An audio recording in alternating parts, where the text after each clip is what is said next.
ইসলামের পুণ্যভূমি সৌদি আরবে গোপন সফর করেছেন ইহুদিবাদী রাষ্ট্র ইসরায়েলের প্রধানমন্ত্রী।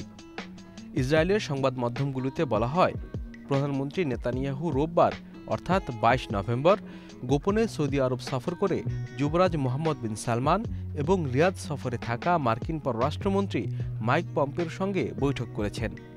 নেতানিয়াহুর মন্ত্রিসভা এবং লিকুদ পার্টির এক সদস্য সোমবার ওই খবর নিশ্চিতও করেছেন।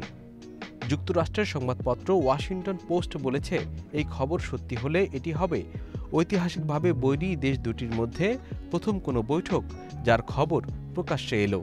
একই সঙ্গে প্রথম কোনো ইসরায়েলি প্রধানমন্ত্রীর সৌদি আরব সফরও এটি।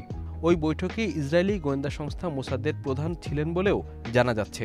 ইসরায়েলের সংবাদপত্র হারেজ বলছে, বিমান চলাচলের তালিকায় দেখা যাচ্ছে ইসরায়েল থেকে একটি বিমান সরাসরি সৌদি আরবের বড় শহর নিউমে গিয়েছে। ৫ ঘন্টা পর সেটি আবার ফেরত এসেছে ইসরায়েলে।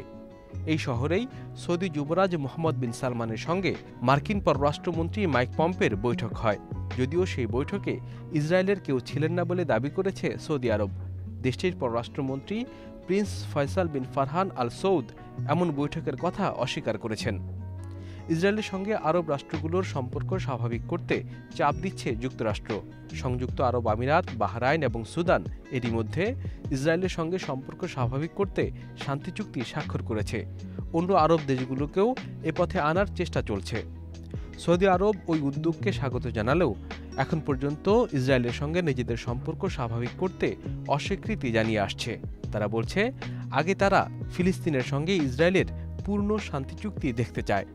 ইসরায়েলের সঙ্গে সম্পর্ক স্বাভাবিক করতে রাজি না হলেও সৌদি আরব গত আগস্ট থেকে উপসাগরীয় দেশগুলোতে ইসরায়েলি বিমান চলাচলের জন্য তাদের আকাশসীমা খুলে দিয়েছে।